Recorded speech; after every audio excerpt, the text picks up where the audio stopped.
Terima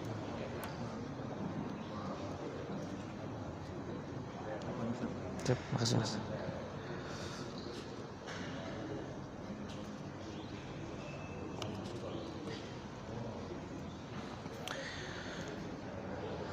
Bismillahirrahmanirrahim. Assalamualaikum warahmatullahi wabarakatuh.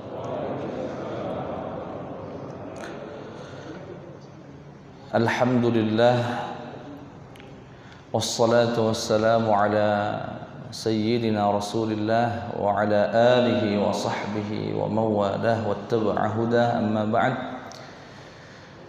Segala puja dan puji syukur hanya kita panjatkan kepada Allah Subhanahu wa taala yang tiada henti memberikan kita kenikmatan, dan nikmat yang baru saja kita rasakan adalah nikmat taufik sehingga kita bisa menunaikan kewajiban salat subuh secara berjamaah.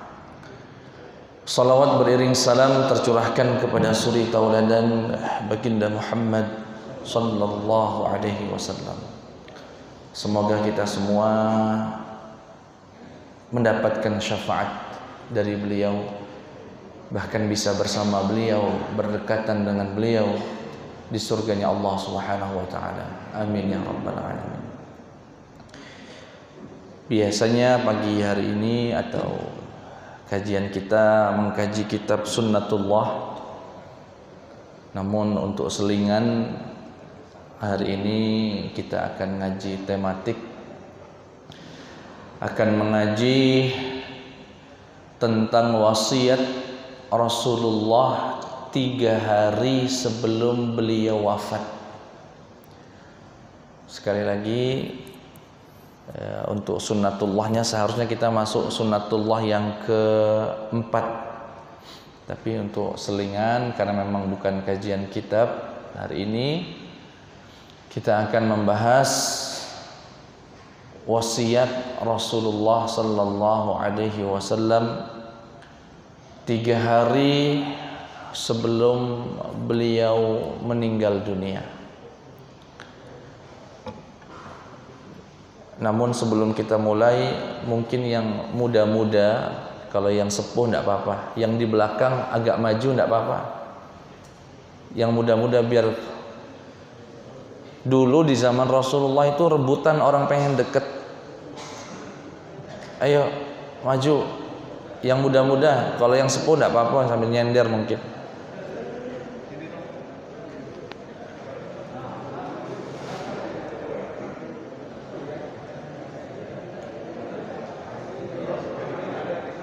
Nah,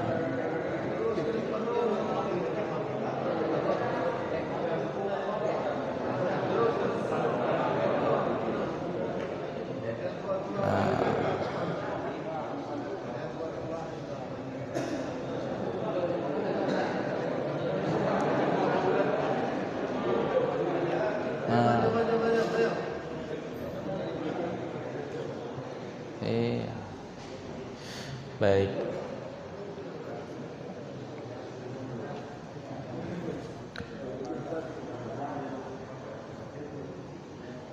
Ya, bismillah. Kita nanti harapannya Pak Ketua besok-besok tuh ngajinya di sini Pak Ketua. Amin. Oh, masya Allah. Ya. Baik.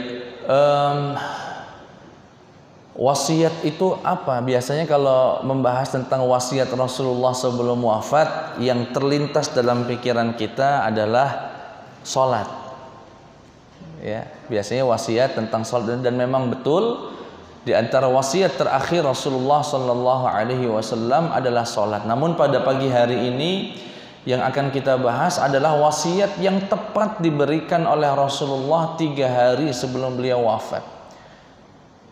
Hadisnya diriwayatkan oleh sahabat Jabir ibni Abdullah. Beliau berkata, Rasulullah telah berwasiat kepada kami sebelum 3 hari atau 3 hari sebelum beliau wafat. Apa wasiat beliau? Beliau bersabda, la yamutanna ahadukum illa wa huwa yuhsinu dhanna billah. Tidaklah meninggal salah satu di antara kalian kecuali ia telah berprasangka baik kepada Allah Subhanahu wa taala. Berhusnudzan sama Allah. Husnudzan apa Pak Ustaz? Husnudzan kalau Allah itu Maha Rahman, ia akan merahmati kita. Husnudzan sama Allah kalau beliau itu Ghafur, akan mengampuni dosa-dosa kita. Husnudzan kalau Allah itu Maha Karim, Maha mulia, akan menganugerahkan surganya kepada kita meski kita mungkin tidak pantas mendapatkannya. Husnudzan sama Allah. Allah itu Maha baik, Allah itu Maha mulia, Allah itu Maha memberikan anugerahnya kepada kita. Jadi pesannya singkat sekali. Kita diminta husnudzan sama Allah. Dan Allah itu dalam hadis qudsi dikatakan bergantung dengan zannya, bergantung dengan dugaannya hamba kepada beliau. Kalau hambanya menduga Allah itu baik, maka akan kuberikan kebaikan. Namun jika hambanya menduga Allah itu tidak baik, maka tidak baik juga yang akan diberikan kepadanya. Begitulah pesan hadis qudsi. Jadi Bapak Ibu yang dimuliakan Allah, yang diberikan oleh Rasulullah berupa wasiat 3 hari sebelum beliau wafat, ini berarti kan sesuatu yang sangat penting sekali. Kalau nggak penting mungkin tidak disampaikan kembali. Namun beliau merasa ini sangat penting sehingga beliau wasiatkan, dan pesannya sangat singkat. Berhusnudzan sama Allah, berprasangka baik sama Allah. Insya Allah dengan itu kita telah membawa bekal yang sangat baik. Nah, sekarang kita akan coba kupas apa yang dimaksud dengan husnudzan sama Allah itu. Husnudzan sama Allah itu Pak, variatif sekali definisi ulama atau pemaparan yang disampaikan oleh para ulama. Di antaranya ada yang mengatakan husnudzan itu adalah keyakinan seseorang kalau istighfar dimaafkan Allah. Keyakinan seseorang kalau sedekah diterima oleh Allah. Keyakinan seseorang kalau berdoa dikabulkan sama Allah. Keyakinan seseorang jika dia membantu seseorang, membantu tetangganya, membantu orang yang susah, Allah pasti akan membantu dia. Sebagian ulama mendefinisikan itulah makna husnudzan sama Allah. Apa itu? Yang intinya Allah selalu memberikan yang terbaik pada setiap amal yang dia lakukan. Dia istighfar berarti Allah akan memaafkan. Dia berdoa, dia menduga Allah pasti akan mengabulkan. Dia sholat, dia yakin Allah akan menerima sholatnya. Itu namanya berhusnudzan kepada Allah Subhanahu wa ta'ala. Namun sebagian yang lain mendefinisikan, dan definisi ini tidak saling berbenturan, saling melengkapi justru, tidak kontradiktif. Apa itu? Husnudzan itu adalah berprasangka baik kepada Allah yang diiringi dengan memperbaiki diri. Berprasangka baik dengan Allah Subhanahu wa ta'ala, namun itu dibuktikan dengan ia juga memperbaiki dirinya, kualitas ibadahnya kepada Allah. Dia berprasangka kalau sholatnya diterima, namun kemudian dia ngaji biar bacaan sholatnya lebih bagus, biar dia mulai paham arti sholat. Itu namanya husnudzan yang sesungguhnya. Tapi kalau husnudzan tidak diiringi dengan perbuatan baik, ghurur namanya. Namanya apa Pak? Ghurur. Terbuai dia dengan ucapan Allah itu maha baik. Ada, dan ini kisahnya terjadi di zaman Al-Imam Hasanul Basri. Ada seorang laki-laki nggak berhenti-berhenti dari maksiat, sholatnya lalai, khomernya lanjut. Ketika bertemu dengan Imam Al-Hasanul Basri ditanya, kamu kok nggak berhenti-berhenti dari maksiatmu? Segeralah taubat. Loh, kok nyuruh saya berhenti? Allah ini kan maha baik. Rahmat Allah itu rahmati atau rahmatullah wasi'at kulla syai'. Bukankah Allah yang mengatakan rahmatku itu meliputi semuanya. Jadi nggak apa-apa kita maksiat, nanti juga ujungnya Allah akan maafin kita. Apa jawaban Imam Hasanul Basri? Talbisu iblis, itu tipu daya setan. Maksudnya dia berprasangka baik sama Allah, tapi tidak ada perbuatan yang dia perbaiki, justru dia lanjut dengan kemaksiatan. Kata Imam Hasanul Basri, talbisu iblis, itu godaan setan, tipu daya setan. Kamu digururkan oleh setan, terbuai oleh ucapan Allah Maha Baik sehingga kamu tidak memperbaiki diri. Dan kata Imam Hasan al-Basri, kamu kalau baca ayat jangan potong-potong. Jadi ayat yang mengatakan wa rahmati wasi'at kulla syai', rahmatku kata Allah meliputi semuanya. Tapi ingat ayat setelahnya atau kalimat setelahnya, fasa'aktubuha lilladzina yattaqun, aku peruntukkan buat mereka yang takut sama Allah. Kata setelahnya persis, Pak. Rahmatku kuberikan ke semuanya, ku catat meliputi semuanya. Tapi setelahnya kemudian Allah langsung mengatakan fasa'aktubuha lilladzina yattaqun, aku catat, aku tuliskan rahmatku ini untuk mereka yang takut dan bertakwa kepada Allah Subhanahu wa taala. Kamu nggak takut, kamu meremehkan Allah dengan maksiat terus menerus, sholat ditinggalkan, maksiat lanjut, kemudian kamu berkatakan Allah Maha Baik, husnudzan. Ini bukan husnudzan, ini namanya ghurur, terbuai dia dengan kalimat itu. Nah, ini definisi yang kedua. Jadi ada yang mengatakan husnudzan itu adalah berprasangka baik kepada Allah dengan diiringi perbaikan diri, dengan diiringi perbaikan pada kualitas ibadah kita kepada Allah Subhanahu wa taala. Itu yang dimaksud dengan husnudzan. Kemudian kapan kita harus husnudzan, Pak Ustaz? Ya, husnudzan itu sebetulnya ya setiap saat, setiap waktu. Saat berjalan ya husnudzan sama Allah, saya dibangunkan sholat subuh ini berarti Allah pengen saya sembah beliau. Ketika saya angkat tangan berhusnudzan berarti Allah ingin memberi saya. Sampai-sampai Imam Ibnu Athaillah mengatakan barang siapa yang lisannya tergerakkan untuk berdoa, ketahuilah Allah ingin memberinya. Yang tergerak untuk mengangkat tangan itu kemudian mengutarakan keinginannya, sejatinya Allah ingin ia diberi sesuatu.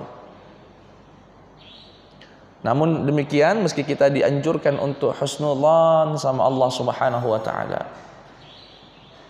pada setiap waktu ada momentum-momentum yang paling penting yang jangan sampai kita nggak husnudzan sama Allah. Apa itu? Yang pertama, husnudzan sebelum meninggal dunia, saat menghadapi sakaratul maut. Kenapa ini sangat penting? Kalau dalam dunia sepak bola ini adalah masa-masa injury time. Setan mungkin berkata, biarlah saya gagal 60 tahun menggoda dia, nggak apa-apa, tapi di ujung ini jangan sampai saya gagal. Biarlah saya tidak bisa membuat dia nggak pengajian di masa mudanya. Biarlah saya tidak berhasil membuat dia nggak sholat, nggak apa-apa. Tapi di 5 menit atau 15 menit terakhir sebelum rohnya meninggalkan jasad, saya harus berhasil membuat dia kufur sama Allah Subhanahu wa taala untuk teman saya di neraka. Sehingga masa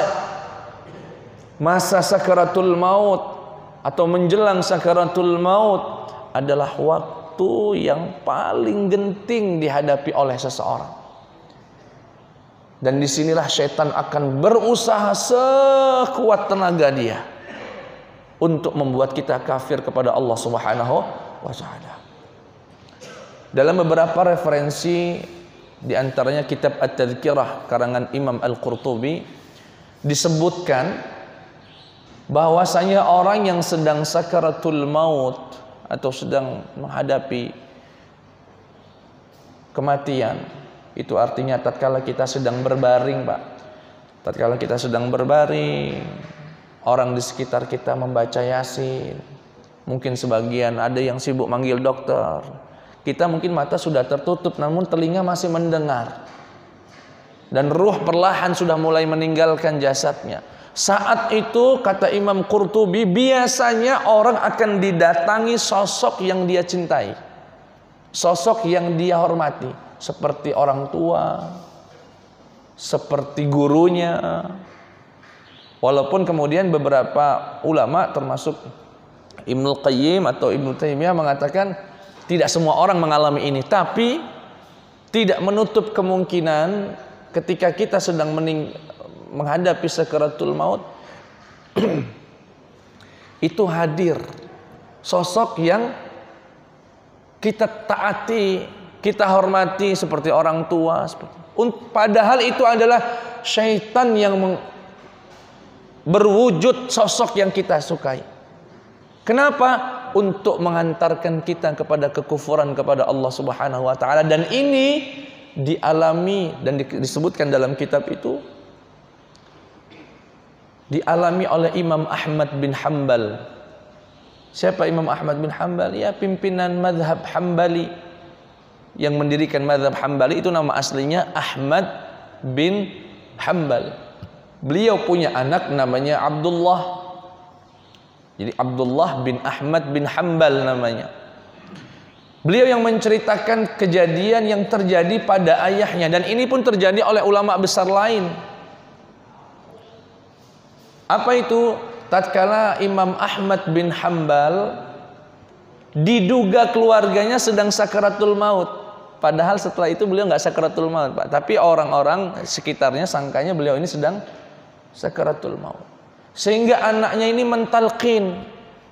mentalkin ayahnya.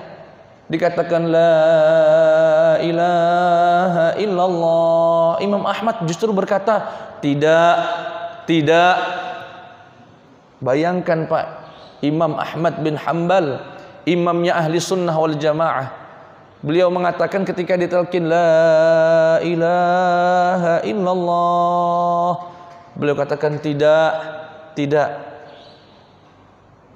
Sampai anaknya ini terheran-heran. Sampai kemudian sang ayah sadar dan ya tidak jadi meninggal dunia. Ditanya, ayah, kenapa engkau tatkala kami talkinkan la ilaha illallah, engkau justru menolak mengatakan la. Kata beliau, bukan, saya tidak menolak talqinmu. Yang saya tolak adalah ada syaitan yang datang kepadaku, ukfur bi Muhammad, kafirlah kepada Allah dan Muhammad. Itu yang saya katakan tidak. Datang rupanya, Pak.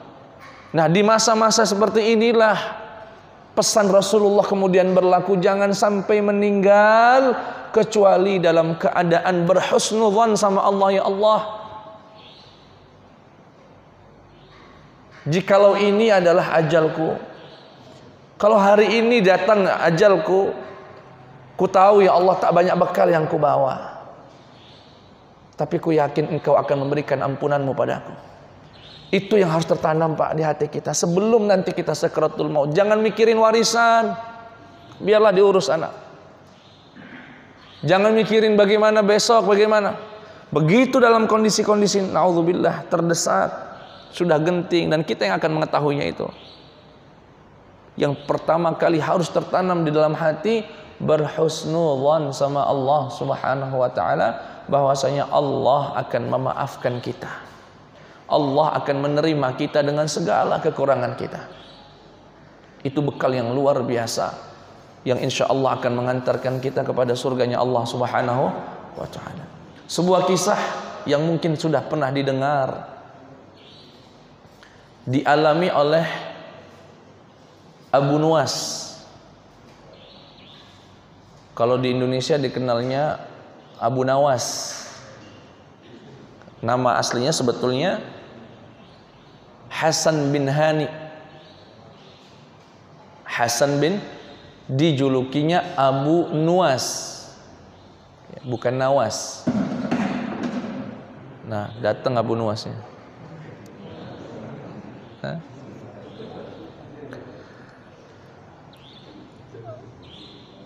Di mana seorang sahabat dari Abu Nuwas ini dimimpikan setelah wafatnya Abu Nuwas. Dan Abu Nuwas ini kita tahu seorang penyair di dinasti Abbasiyah.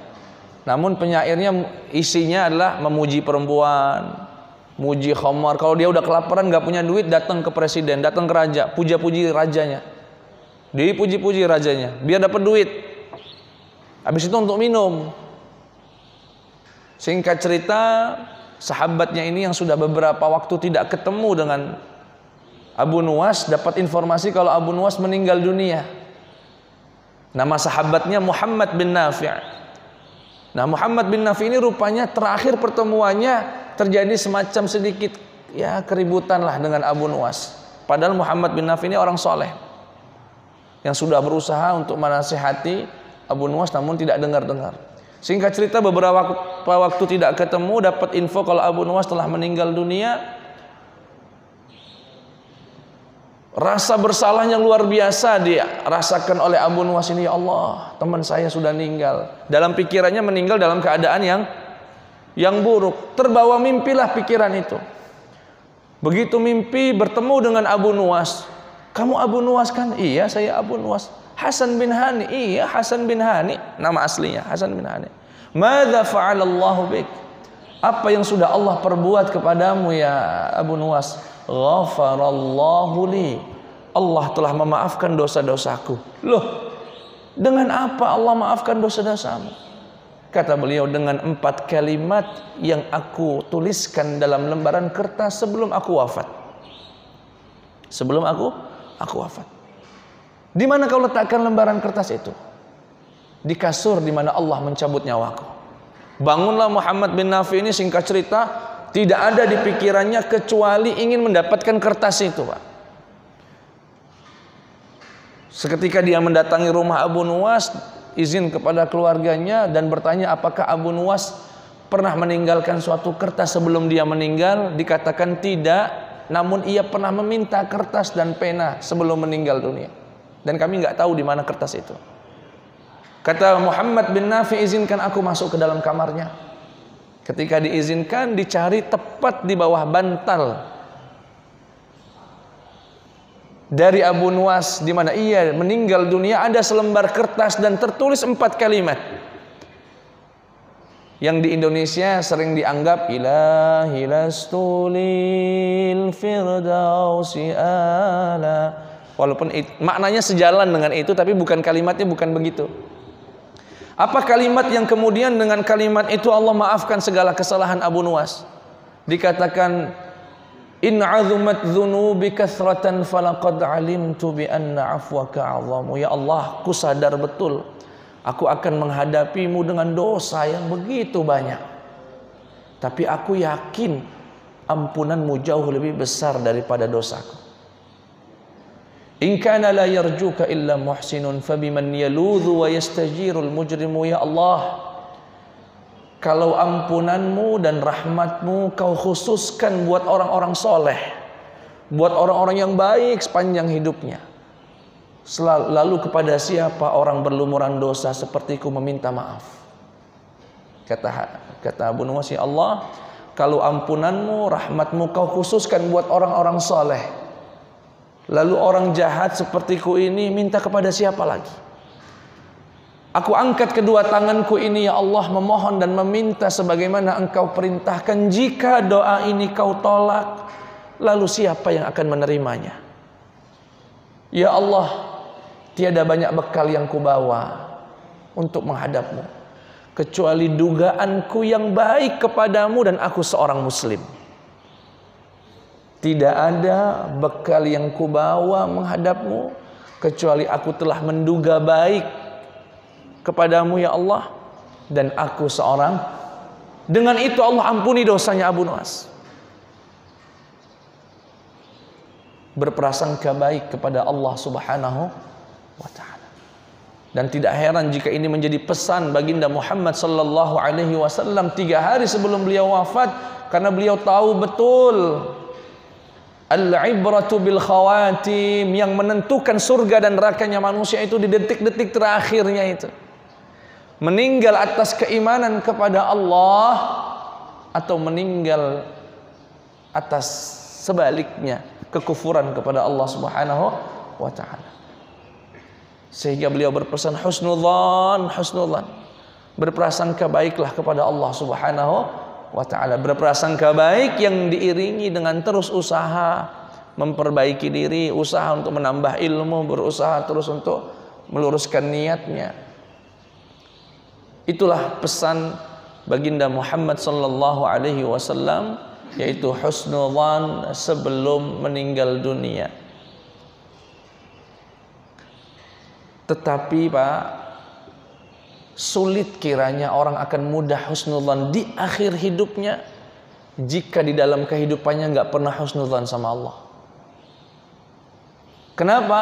Ada ungkapan mengatakan orang itu akan diambil nyawanya dalam keadaan yang biasa dia lakukan. Maksudnya Pak Ustadz, kalau orang biasa ikut pengajian, biasanya meninggal saat ikut pengajian. Kalau orang biasanya na'udzubillah minum khamar dan gak taubat-taubat, biasanya meninggalnya saat minum khamar. Kalau orang biasa baca Quran, tiap hari wirid Quran, biasanya Allah ambil nyawanya saat wirid Al-Quran. Kalau biasanya ia meninggal dalam posisi berdakwah ke sana kemari, biasanya Allah ambil nyawanya saat dia berdakwah. Artinya tatkala dia sepanjang hidupnya nggak pernah husnudzan sama Allah, sepanjang hidupnya nggak pernah berprasangka baik sama Allah, bahkan melalaikan Allah, atau kalaupun berprasangka yang bersifatnya ghurur tadi, nggak ada perbaikan yang dia lakukan dalam kehidupannya, maka sulit kiranya di akhir hidupnya ia akan mampu menghadirkan husnudzan kepada Allah. Kenapa? Jika dalam kondisi normal yang dia biasa-biasa saja tidak mampu menghadirkan husnudzannya kepada Allah, apalagi di masa-masa genting, di masa-masa semua pikiran akan datang. Sakaratul maut itu nantinya semua pikiran, mulai pikiran masa lalu, perjalanan yang puluhan tahun itu akan datang di pikiran dia. Mulai dari dulu saya kecil di sini, perjalanan hidup ke sana kemari, jadi ini jadi itu, dapat ini dapat itu, menikah, punya anak, datang dalam hitungan rekaman itu seakan diputar kembali. Jika selama ini mikirin bisnis, nggak pernah mikirin agamanya, nggak pernah mikirin akhirat, yang dipikirkan adalah gimana nanti bisnis saya ini, aduh kalau saya meninggal nanti habis nanti, oh macam-macam. Sehingga tidak ada ruang untuk dia menduga baik kepada Allah Subhanahu wa taala, ya, yang kemudian ia hadirkan itu sebelum ia meninggal dunia. Jadi sejatinya pesan Rasulullah, la yamutanna ahadukum illa wa huwa yuhsinul dhanna billah, tidaklah meninggal salah satu di antara kalian kecuali menduga baik kepada Allah. Sejatinya perintah ini seharusnya diberlakukan jauh-jauh hari sebelum kita meninggal dunia. Hadis ini persis senada dengan firman Allah, ya ayyuhalladzina amanu taqullaha haqqa tuqatih wa la tamutunna illa wa antum, janganlah meninggal kecuali dalam keadaan muslim. Itu bukan berarti kita harus menjaga Islamnya di detik-detik terakhir saja, bukan. Yang dimaksud adalah jaga keislaman dari hari ini. Insya Allah jika istiqamah menjalankan perintah Allah, istiqamah dalam menjaga keislamannya, itu akan mengantarkan kita sampai detik terakhir kita menjumpai Allah Subhanahu wa ta'ala. Itulah husnudzan yang pertama yang paling penting harus kita lakukan. Jadi sekali lagi Bapak Ibu, sebelum ya kita semua akan menghadapi ini semua, ya, berhusnudzanlah kepada Allah Subhanahu wa ta'ala. Kalau beliau itu Ghafur, kalau beliau itu Rahim, kalau beliau itu Rahman. Yang kedua, sebetulnya banyak ya, tapi nanti kita lihat waktunya, jika memungkinkan kita akan tambah. Yang kedua, husnudzan yang paling penting adalah di masa-masa sulit dalam kehidupan kita. Ya, di masa-masa ya keterpurukan. Pak, Ibu, nggak ada di antara kita ini yang nggak punya masalah. Nggak ada. Semuanya punya masalah. Yang lulus SMA bingung mau kuliah di mana, takut nggak diterima di sini, nggak diterima di sana. Yang sudah lulus SMA dan masuk kuliah, yang sudah kuliah begitu mau lulus bingung mau kerja apa, dapat kerja atau enggak. Yang sudah dapat kerja bingung nanti menikah bagaimana. Yang sudah menikah juga bingung bakal punya rumah atau enggak. Hidup ini melalui fase-fase kebingungan yang luar biasa. Setiap fase kehidupan kita ada sesuatu yang membingungkan kita, ada sesuatu yang membuat kita gelisah dan gundah. Artinya kita ini Bapak Ibu hidup dalam kegelisahan, hidup dalam ketakutan, terutama dalam kondisi terpuruk. Yang sakit mungkin gak sembuh, yang bangkrut mungkin gak bangkit lagi, macam-macam. Dan obat, satu-satunya obat dari semua kegelisahan kita akan masa depan kita cuma satu. Obat untuk semua kegelisahan yang selalu meliputi hati ini Pak, cuma satu. Apa itu Pak Ustadz? Husnudzan sama Allah, Allah akan memberikan yang terbaik. Nggak ada yang lain. Hari ini saya bakal bangkrut nggak ya? Saya bakal sukses nggak? Husnudzan, bangkrut ataupun sukses itu yang terbaik yang Allah berikan kepada kita. Selepas kerja ini atau selepas kuliah nanti, kerja atau enggak Pak Ustadz, husnudzan sama Allah. Dan cuma itulah obat dari kegelisahan ini, berprasangka baik bahwasanya Allah akan memberikan yang terbaik untuk kita. Saya ambil contoh dari kehidupan baginda Muhammad sallallahu alaihi wasallam. Ketika hijrahnya beliau ke kota Al-Madinah Al-Munawwarah, puluhan orang sudah bersiap dipilih dari setiap kabilah di kota Mekah. Dipilih yang terkuat dengan membawa pedang yang diperkirakan jumlahnya 80 orang untuk membunuh Nabi Muhammad, hidup atau mati harus ditangkap. Informasi itu terdengar di telinga Rasulullah sallallahu alaihi wasallam.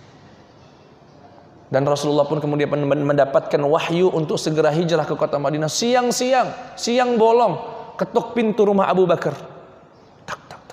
Begitu dilihat oleh anaknya Abu Bakar, Asma binti Abi Bakar, Rasulullah ya abati, duhai ayahku Rasulullah. Kata beliau, tidak mungkin Rasulullah datang di siang hari semacam ini kecuali ada sesuatu yang sangat mendesak. Begitu dibuka, ada apa ya Rasulullah? Ya Abu Bakar, maukah engkau menjadi temanku dalam hijrah ke kota Madinah? Siap ya Rasulullah.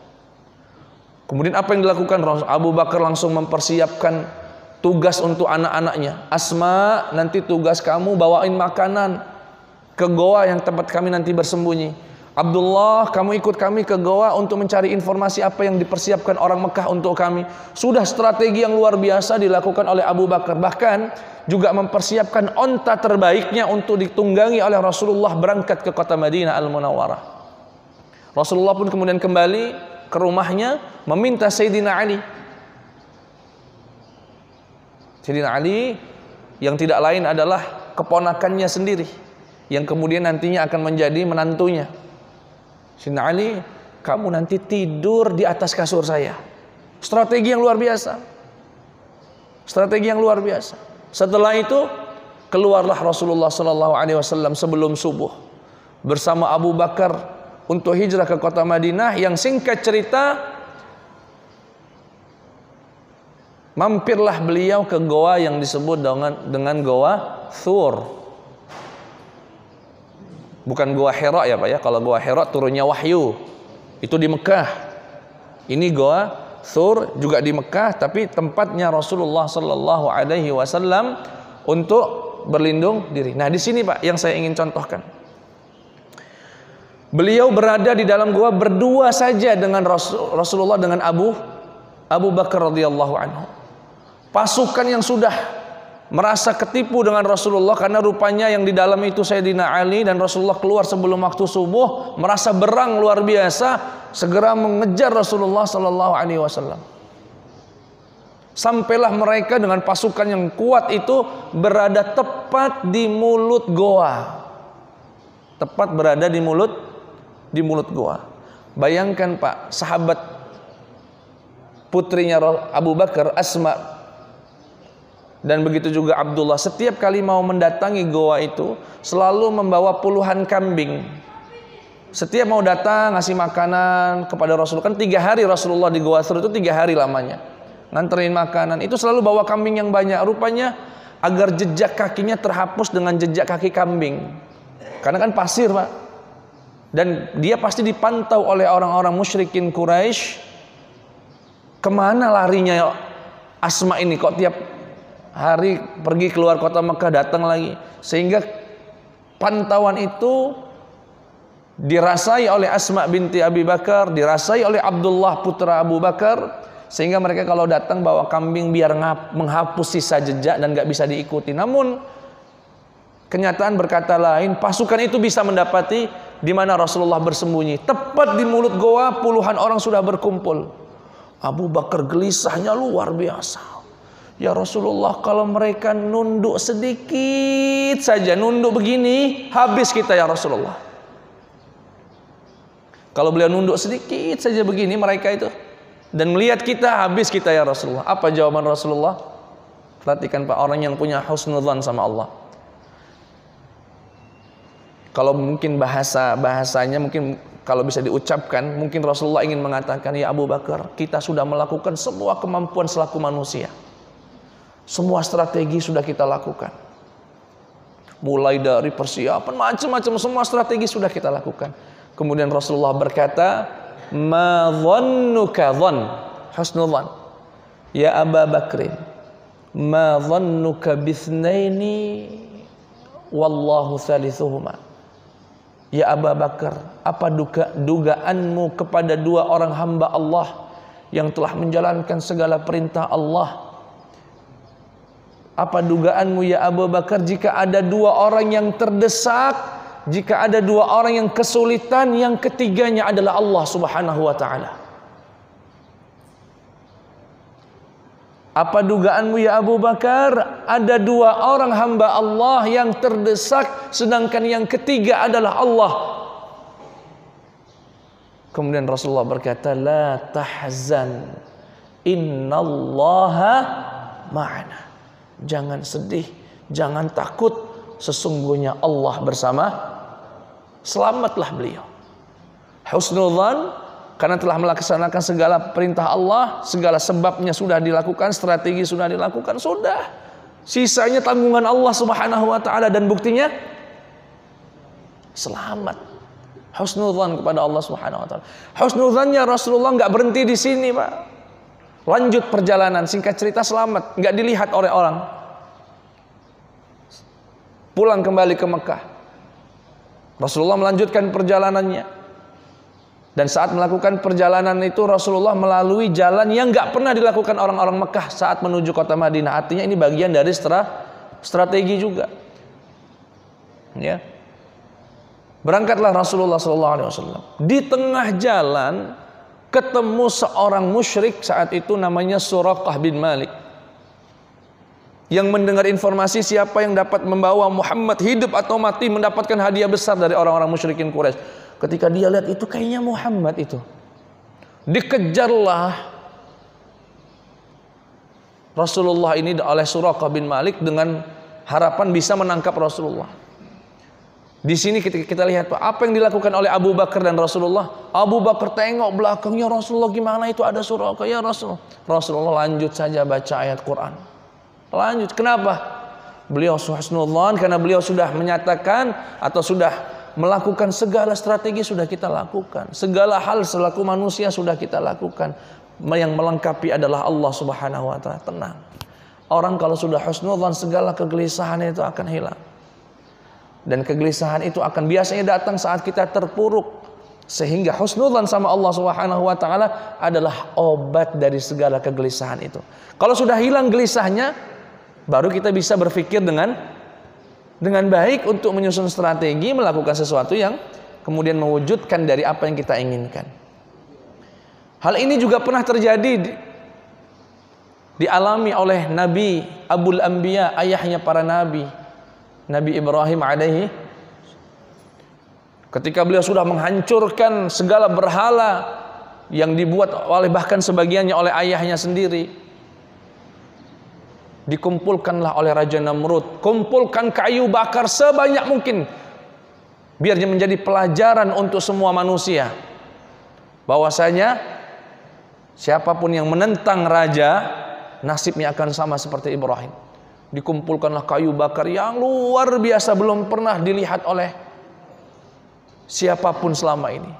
Ditali Nabi Ibrahim alaihissalam, dimasukkan ke dalam tumpukan kayu bakar itu. Apa yang dilakukan Nabi Ibrahim? Husnudzan, kalau Allah nggak mungkin mencelakai nabinya. Lalu apa yang turun? Firman Allah Subhanahu wa taala, Ya nar kuni bardan wa salama ala Ibrahim. Hai api, jadilah yang mendinginkan Ibrahim dan menyelamatkannya.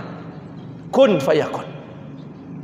Ini menunjukkan bahwasanya api membakar atas perintah Allah. Api tidak membakar pun atas perintah Allah Subhanahu wa taala. Dan Allah peruntukkan bagi mereka yang menduga baik sama Allah Subhanahu wa taala, berhusnudzan sama Allah. Bayangkan, enggak mungkin selamat hitungan manusia, matematika manusia, mustahil orang ini bisa selamat. Yaitu Nabi kita Nabi Ibrahim alaihi. Tapi Allah dengan mudah mengatakan kuni bardan wa salaman ala Ibrahim. Wahai api, jadilah sosok yang dingin, yang mendinginkan, yang menyelamatkan Nabi Ibrahim alaihi husnudzan sama. Sekali lagi, tidak ada di antara kita yang nggak punya masalah. Baik itu masalah sama anaknya, masalah sama keluarganya, masalah tentang masa depannya, masalah tentang ekonominya. Husnudzan sama Allah. Allah akan berikan yang terbaik. Itu artinya jangan sampai kegelisahan itu membuat kita jauh dari Allah, malah membuat kita tidak taat sama Allah, sibuk ngurusinnya dan terlalu mengandalkan kemampuan sendiri. Kita nggak akan sanggup menghadapi hidup ini dengan segala dinamika kesulitannya tanpa bantuan Allah Subhanahu wa taala. Berhusnudzan kepada Allah Subhanahu wa taala. Saya kira nggak usah banyak-banyak. Yang penting hidup ini penuh dengan husnudzan sama Allah Subhanahu wa taala. Atau biar diganjilkan. Biar ganjil karena Allah suka yang ganjil. Husnudzan yang juga patut untuk kita lakukan adalah husnudzan saat berdoa. Bahwasanya Allah akan mengampuni doa kita, mengabulkan doa kita. Dan ini sering dibaca oleh khatib saat khutbah Jumat, ud'ullaha wa antum muqinuna bil ijabah. Itu sebenarnya pesan dari Rasulullah sallallahu alaihi wasallam, ud'ullaha wa antum muqinuna bil ijabah fa innallaha la yaqbalu du'a min ahadin atau min qalbin ghafilin lahin, atau kama qala alaihi salatu wassalam. Berdoalah dan yakinlah Allah akan menjawab doanya, karena Allah tidak mungkin mengabulkan doa dari orang yang hatinya lalai dan ragu akan ijabah Allah Subhanahu wa taala. Artinya ketika kita angkat tangan meminta sama Allah, husnudzan, Allah akan mengijabah doa kita. Yakin kalau Allah itu akan mengabulkan doa kita. Itu saja Bapak Ibu yang dimuliakan Allah Subhanahu wa taala. Jika ada yang ingin ditanyakan, dipersilakan.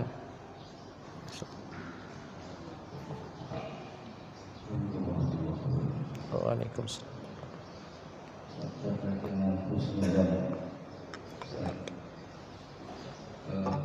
Seringkali kita ketika kita berdoa, di dalam hati kita justru dikabulkan atau tidak ini Allah. Tidak begitu yakin dengan doa kita ini akan terrealisasi seperti itu. Tapi kita meminta kepada Allah Subhanahu wa taala, harapannya bahwa doa tersebut akan dikabulkan oleh Allah Subhanahu wa taala. Apakah dengan ketidakyakinan tersebut itu menjadi suatu sebab tidak dikabulkannya suatu doa? Bukankah Allah berfirman ud'uuni astajib lakum? Ya. Allah Subhanahu wa taala berfirman wa qala rabbukum ud'uuni astajib lakum, doalah kepadaku niscaya akan aku ijabah. Artinya doa itu insyaallah akan diijabah oleh Allah Subhanahu wa taala. Namun tadi hadis yang kami sebutkan, di antara adab dan syarat dikabulkannya doa, di mana yang doa itu yakin kalau doanya diijabah Allah, tidak ragu. Ud'ullaha wa antum muqinuna bil ijabah.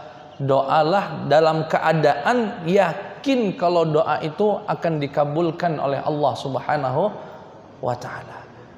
Ya, mohon maaf kadang kemudian Rasulullah mengatakan dan Allah tidak akan menerima doa dari orang yang hatinya lalai. Maksudnya hatinya lalai, pertama dia tidak yakin doanya dikabulkan atau tidak. Yang kedua, amin, amin, tapi pikirannya nggak diamin.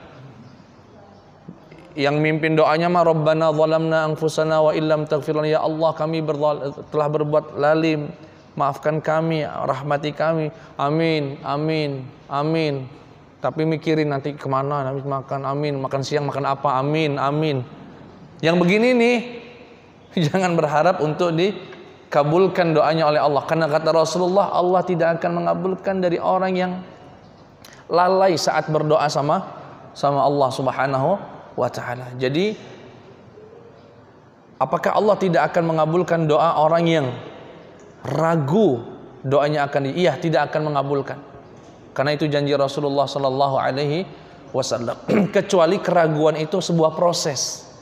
Sebuah proses seseorang untuk sampai kepada keyakinan itu kan butuh proses.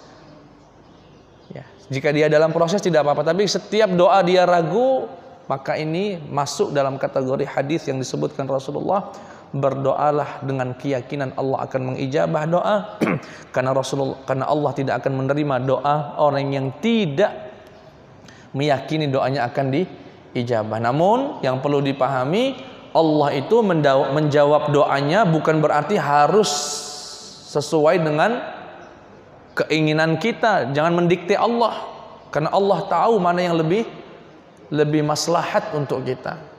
Ya, seperti dalam hadis dikatakan, ma min muslimin yad'u bi da'watin laysa fiha qati'atu rahimin au ithmun au qati'atu rahimin illa ajaballahu bi ihdath thalath. Tidaklah seorang muslim berdoa yang di dalam doanya tidak ada kejahatan, tidak ada niat untuk memutus silaturahim, kecuali Allah pasti mengijabah doanya dengan satu dari tiga kemungkinan. Dijawab sesuai dengan keinginan kita, persis timingnya, bentuknya sesuai dengan keinginan kita. Atau yang kedua, disimpan jawabannya itu nanti di surga, diganti oleh Allah di surga. Atau yang ketiga, dijawabnya dengan dihindarkan kita dari malapetaka, dari sesuatu yang ya tidak mengenakkan, dari musibah. Itu cara Allah Subhanahu wa taala menjawab doa. Yang intinya doa kita itu pasti berbuah baik. Pasti berbuah kebaikan untuk kita dengan bentuk yang sesuai dengan kehendak Allah Subhanahu wa taala. Ya, silakan Bapak Ibu jika masih. Ibu anda tanyakan, Ibu silakan.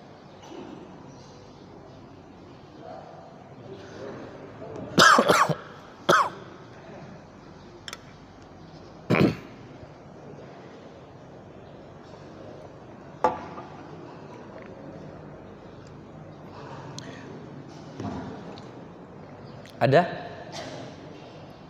Cukup ya? Oh ya, silakan.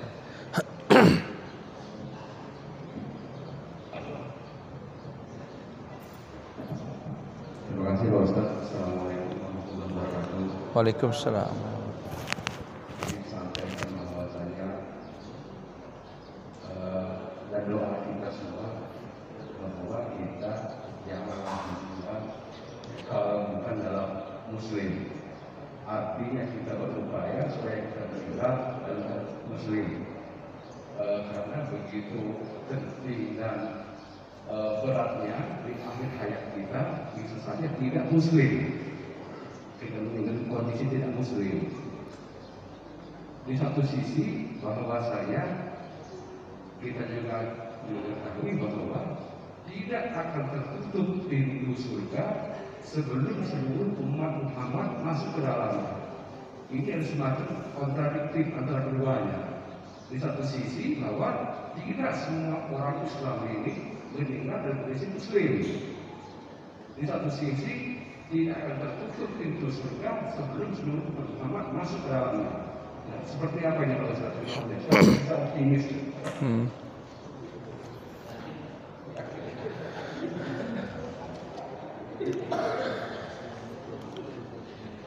Baik,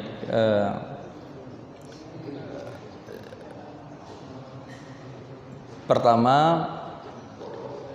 yang perlu kita, mungkin yang sebagian tidak mendengar jawab pertanyaannya, saya ulangi dulu ya Pak ya.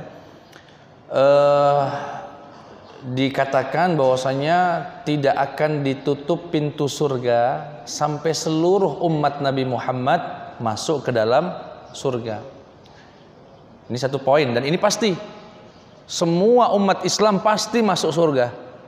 Disebutkan dalam hadis Abu Sa'id al-Khudri, dakhala ahlul jannati jannata wa ahlun nari nara thumma yuqalu lil malaikati akhriju man kana fi qalbihi mithqala dzarratin minal imani fayukhrajuna minha. Akan datang suatu hari penduduk surga masuk surga, penduduk neraka masuk neraka. Kemudian Allah memerintahkan para malaikat, cari di dalam neraka itu siapa yang di dalam hatinya ada sekecil biji sawi dari keimanan.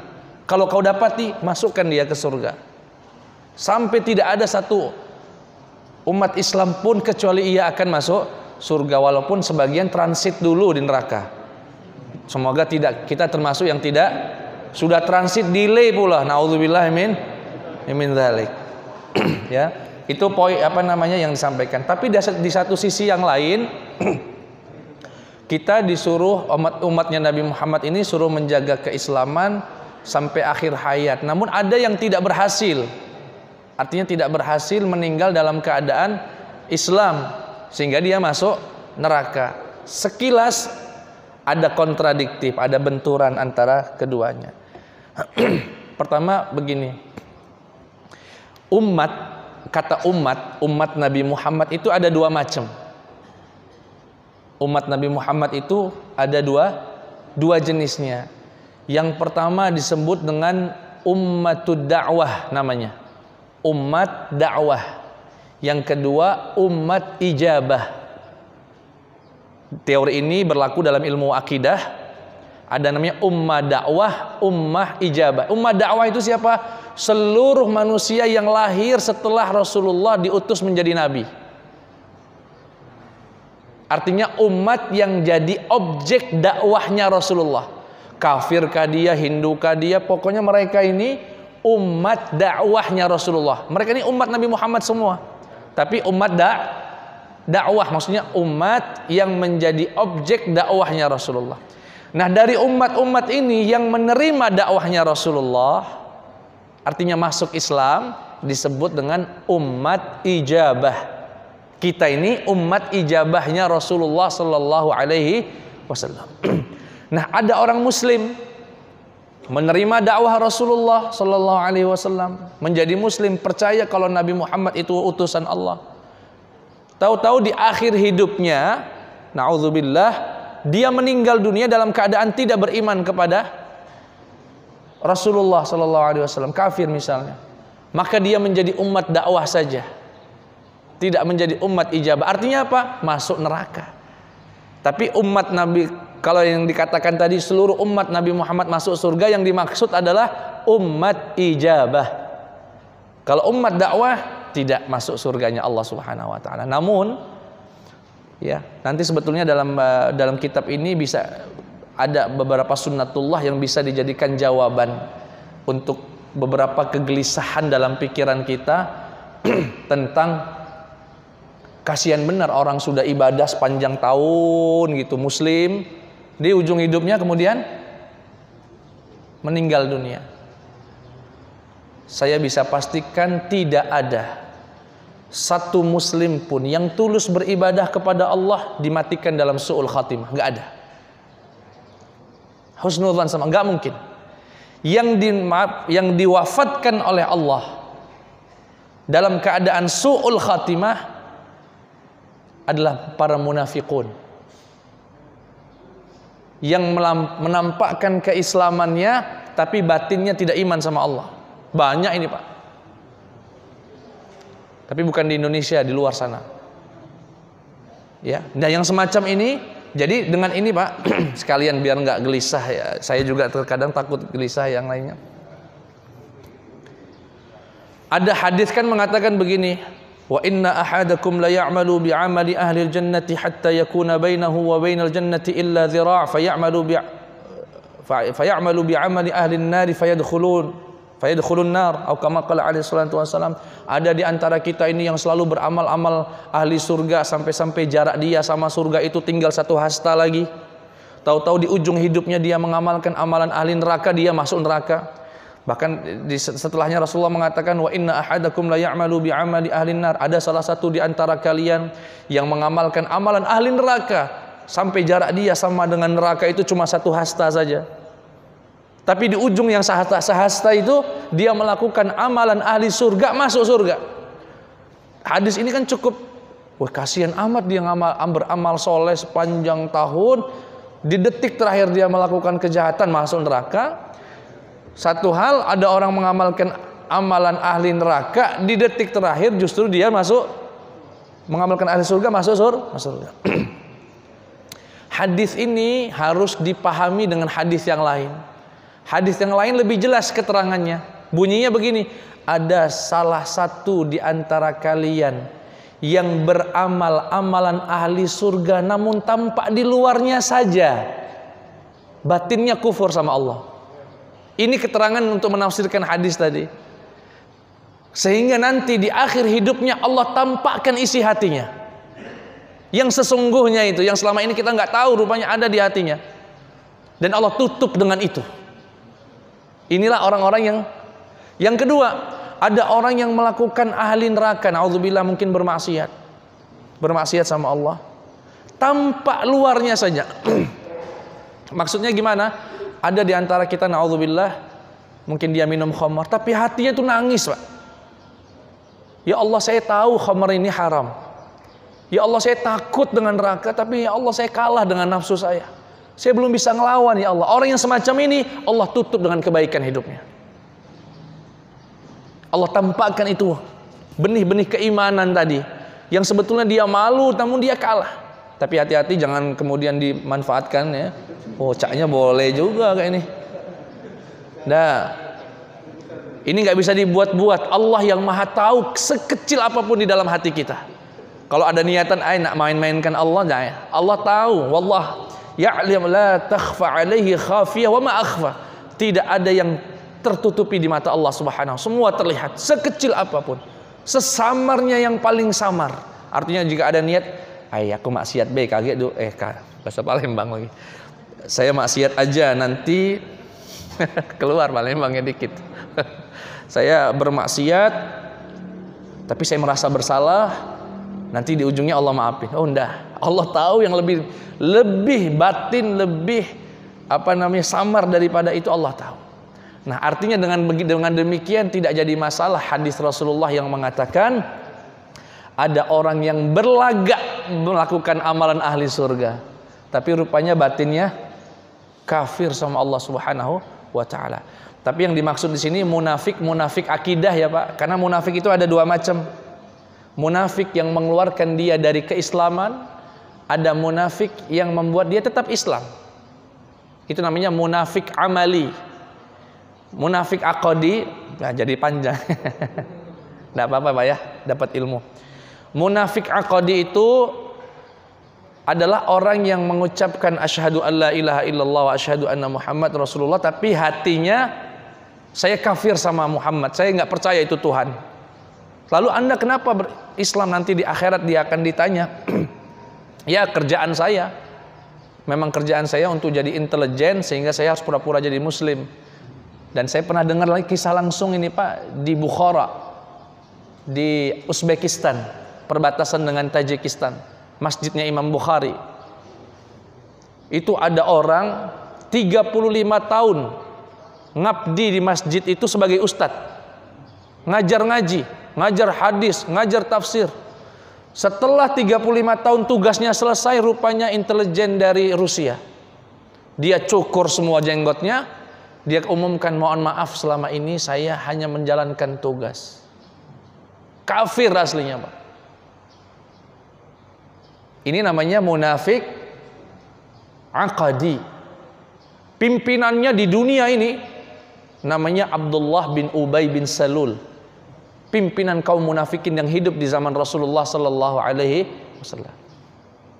Nah, ini namanya munafik aqadi. Yang kedua namanya munafik amali, yaitu kemunafikan muslim, ya insya Allah nggak keluar dari Islam, cuma dia melakukan ciri-ciri yang dia mendapatkan dengan label sebagai munafik amali. Munafik amali itu apa ya? Secara amaliyah saja, tapi kalau batinnya iman sama Allah, dia percaya sama Allah, dia takut dengan neraka. Cuma dia melakukan 3 ciri-cirinya yang disebutkan Rasulullah, salah satu ya, di antaranya 3, di antaranya. Apa itu? Alamatul munafik salas. Ciri-ciri orang munafik itu 3. Idza haddatsa kadzib, kalau ngomong bohong. Idza wa'ada akhlaf, kalau janji mengingkari janjinya. Wa idza tumina khan, kalau dikasih amanah mengkhianati. Tokoh politik banyak ini. Tapi ini namanya munafik amali. Muslim dia, Pak, cuma munafik amali. Nah, yang dimaksudkan dalam hadis tadi, sudah capek-capek ibadah, ya capek-capek ibadah, ujungnya ninggalnya su'ul khatimah, kafir. Ini munafik aqadi, yang pura-pura Islam saja tapi hatinya kafir sama Allah, ya, sama Allah Subhanahu wa taala. Begitu kurang lebih. Ya, cukup kayaknya ya. Ya, cukup. Intinya sekali lagi, dan ini kebiasaan saya, kalau nggak ada yang dibawa pulang dari pengajian ini, lupa dalilnya, lupa kisahnya, lupa penjelasannya, nggak apa-apa. Yang penting pulang sudah husnudzon sama Allah. Pulang yakin di hatinya Allah Maha Baik. Tinggal kita kemudian memperbaiki diri kita. Itu sebagai hadiah pengajian kita pada pagi hari ini, yang terbaik yang bisa kita bawa pulang. Itu saja, kurang lebihnya mohon maaf. Kita tutup dengan doa kafaratul majlis. Subhanakallahumma wa bihamdika asyhadu an la ilaha illa anta astaghfiruka wa atubu ilaih. Wassalamualaikum warahmatullahi wabarakatuh.